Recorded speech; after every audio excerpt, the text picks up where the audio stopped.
Hi, my name is Scott Lindsay. I'm one of the Mastercam experts here at MLC CAD Systems, based out of the Utah area. For those of you that don't know me, I'd like to show you a little bit about me. I've been a Mastercam expert for almost 6 years.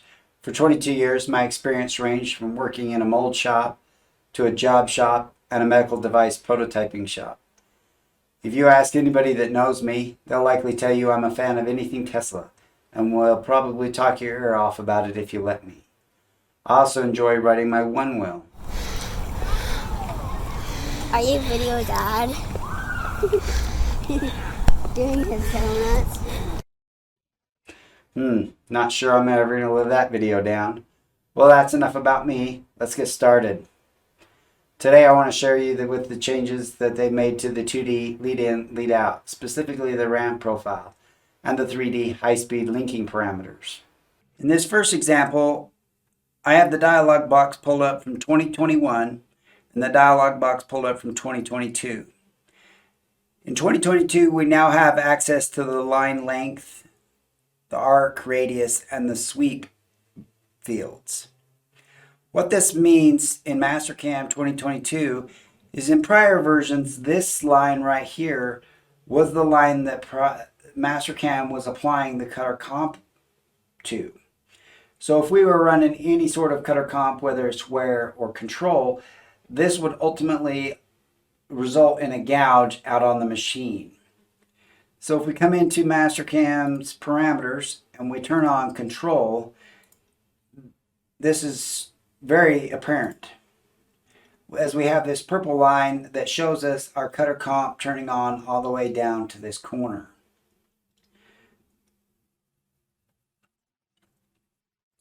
So if we come into our lead in, lead out, and we put some values on our lead in, lead out here, now you can see that our cutter comp is being applied during our lead in, lead out at the top of the line, and during our cut, it is fully activated with our cutter comp all the way down to the corner. Now in this next example, I want to go over the changes that they've made to the 3D high-speed linking parameters page. At first glance, you look at this page and it's quite overwhelming. When I first saw it, my brain just shut off. And I was like, what did you do? But once you work through it and you experience it a couple times, it's really not too bad. First, I want to take your attention to a few things that have changed. The cut parameters keep tool down option has moved over to the new linking parameters page. And the transitions page has completely moved over to the new linking parameters page.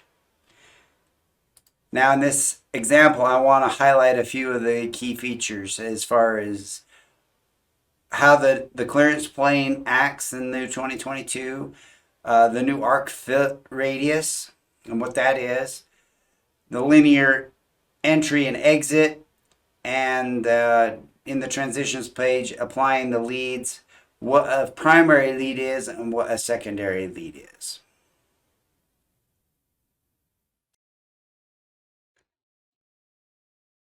All right, for this example, let's come up here and let's create us a waterline toolpath.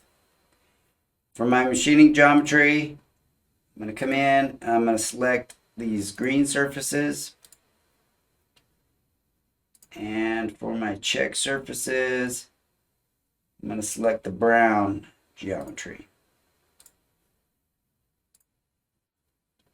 We're going to come down to our tool. We're going to have 1/8 inch ball end mill. Cut parameters, we have it set to zigzag. And in our new linking parameters page, we got a 4-inch retract. Our linear entry exit is set to 25 thou, and everything else is turned off. So let's green check this and see what we get. So you'll notice that for the most part, it's a pretty clean toolpath. We have some transition moves over here where it's doing a closed contour, and once it gets to the open section, we get some transition moves here. And the issue I have with these transition moves is that they're right on the part. So if we come up here to our view and we do a section view, we section this so that we can really get in here and look, that is scrubbing right along my check surface. So if we come into the parameters and we turn on our apply leads and green check that, let it regenerate, you'll notice that we get these really funky, weird transition moves. Now what's going on is this is our lead, but this is our 25 thou entry exit, and then we're doing our transition and then another entry. So this is our exit and our entry. So let's get rid of that. So let's come into our parameters. Let's zero this out and let's regenerate. So now we're coming off the part, doing our transition, and then coming back on the part, which looks fantastic. So now let's switch gears a little bit, and let's come back into our parameters, and let's bounce back over here, and let's switch this to one way. So now what we get is we're doing our entry, and then we're doing a rapid move. And I'm not too crazy about this 90-degree move here because that's hard on my machine. And that's where these secondary leads come into effect. So if we come in here and we turn on our secondary leads and regenerate that toolpath, you'll notice that we get a rapid move and a nice sweep on and then a sweep onto our part. So we're not getting that hard 90-degree move right there at the end. So now if we come out here a little bit and look at our rapid moves, again, we have that hard 90-degree move that's going to be hard on my machine. And that's where we come in here, and this arc fit radius, and I'm going to use the term radius a little loosely here, is going to smooth that transition out. And so then we get that nice arc on arc move here in our rapid moves. Now if you zoom in, you can probably see it a little bit, but these are linear. That's why it says I'm going to use that term arc loosely here. And if we come up here to our view and our advanced toolpath display and turn on our endpoints, you can really see them. There's that thou deviation as it's going around there. And then you'll find that in my arc filter, they've added a new section down here that's linear arc tolerance, which is only applied to our rapid moves. So if I take this and like really bump it up to like 25 thou and regenerate, you'll see how that is quite a bit more linearized. So now these are going to be dependent on your machine, whether or not your machine kind of chokes on this a little bit. You know, some machines won't like that as they do their XL decel. I've seen some houses that handle this pretty good. Anyways, so let's put that back to the 1000 so that it looks nice and pretty.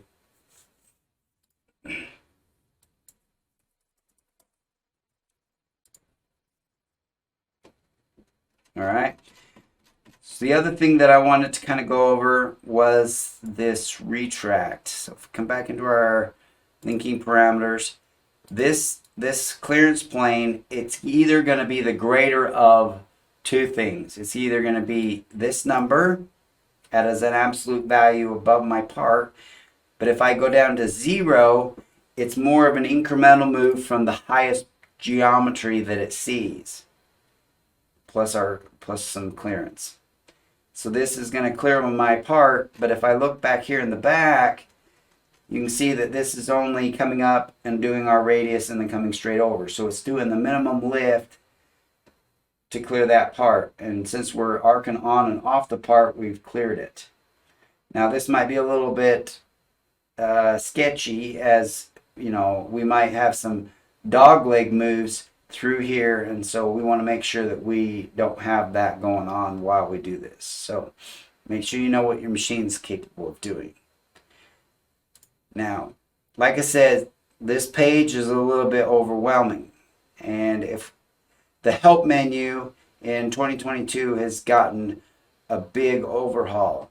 and it is HTML based, and it's super helpful. If you come into these, there's a couple parameters that I haven't gone over, and one of them that I really like is this maximum lift off. And there's a fantastic example of what the lift off on is and what the lift off is. So then we get this transition move that's doing a minimum move, still touching the part.